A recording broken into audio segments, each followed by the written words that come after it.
don't really like to define the meaning of our songs because we look at it as art, and art should always be open to your personal interpretation or, you know, whatever your taste dictates. So we don't really like to define the songs. The video is a pretty basic video. It's a live video, and our bass player Shavo directed it. It's basically his debut as a director, and, you know, we feel he did a good job. We don't really want to define our songs. That's for you to define for yourself.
There's good sides to every city, and there's bad sides to every city.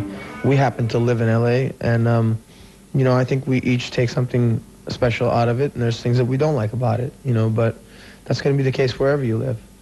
LA's pretty widespread. You know, you got your suburbs, which is like the same as any place in the world. Families living, you know, regular streets. And then you have Hollywood, West Hollywood area, which is, you know, you've got, that's like your main town. But it's so decentralized that there is no central place with big buildings that you can go to. You can go anywhere, and everything's 20, 25 minutes away. You have to have a car in LA. That's why they have that song, Nobody Walks in LA. It's true. And we don't use mass transit either. It's just about everybody drives in LA, like you said. And I think one of the coolest things about LA is that it's pretty close to whatever you want. If you want forest, you know, you can drive 2 hours. Mountains, you know, you can go skiing. There's the beach. This sounds like a commercial for tourism, but there's a lot of positives to it, and then there's negatives to it. There's a lot of crime. The more people you have, the less privacy you're going to have, the more pollution you're going to have. There's a lot of people that live there that are not from LA, so there's a lot of loneliness because of that, you know, because everyone's trying to make it in the entertainment business or whatever, and their families are usually in the Midwest or the East or whatever, and you know, so there's that aspect of LA as well. When people go to LA, sometimes they go to Hollywood or West LA, and they're like, people are not nice, and you know, and part of it has to do with those people are very lonely in a big city where their families are maybe thousands of miles away.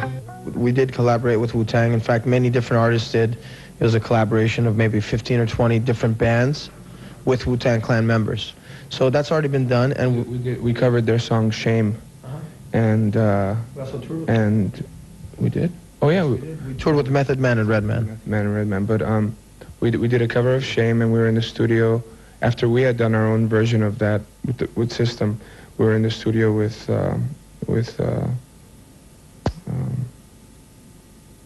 RZA, and yeah, and he did some new lyrics on the second verse and completed it. So we have a song that we've done with Wu-Tang. They're one of their songs that we've covered with them, and it's on Loud Records, distributed by Sony.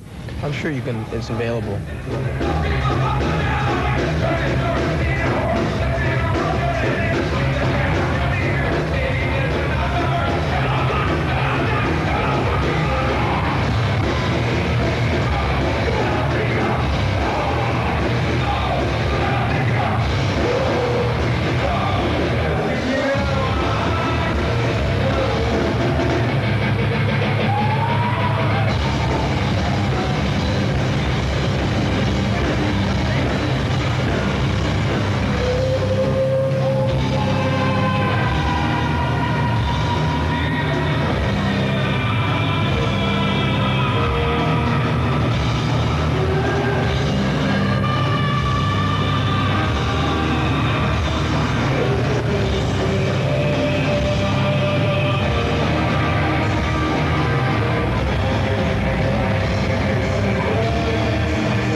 I mean, it's not that we weren't honored by the fact that we were nominated for a Grammy. It's a big honor for us to be nominated by our peers. But, you know, that's not going to change our lives in one way or another. It's not going to change the way we go with our art one way or another. It's just an accolade like many other ones.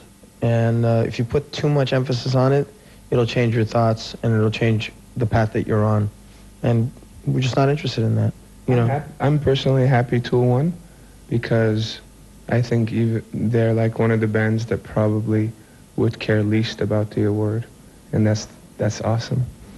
But you know, as far as the Grammys, I think they're having a tough time recovering from the fiasco with Metallica and, you know, Jethro Tull way back when, a couple of years back. They were in the same category, huh?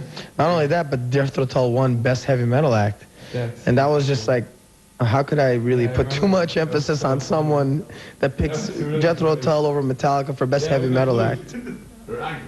Not that Jethro Tull isn't talented. I think they're very talented, and they're not metal. They're not metal, in my opinion. You know, how did they win Best Metal Act? I don't know. So who's really picking the Grammys? Not grandmas. Maybe it is grandmas. I wish it was. The way that our lives are in society, in modern society, you got to kind of go out of your way to think about global things, to think about things that affect everyone, because we're designed to kind of like just walk in this line and think about our own lives. And it's somewhat of a selfish existence, but you can't really blame most people because that's how we've been programmed in a way and been raised in this society. So it does take a little extra work to break out of that for each of us to see the grander horizon of things happening, you know. The average citizen of any country is so worried about paying his bills, putting his kids, you know, clothing their children and surviving, paying their credit card bills, paying their mortgage. You know, you have a 30-year mortgage. I mean, you work 6 days, 5 days a week, whatever it may be. The little time that you have at home, you want to spend with your family and, you know, be acquainted with them at least somewhat before they, you know, leave the household. And the last thing you have time for in your life is concerns that are happening 10,000, 15,000 miles away, you know. And the societies that we're in happen to form in this way so that we really can't do anything about anything, or don't have time to, or don't think we have time to, because we're too busy trying to pay off our new car, our new house, and all that stuff that really doesn't mean anything. Once again, for us, and I want people to understand this, it's not, what determines your success is not how many albums you sell, how much money you make, or how much pussy you get. What determines your success is the feeling that you have when you finish that album. The day that we finished recording, we were just as proud of this album as we are now. And if it only sold 100,000 copies, we would be just as proud of this album as we are now.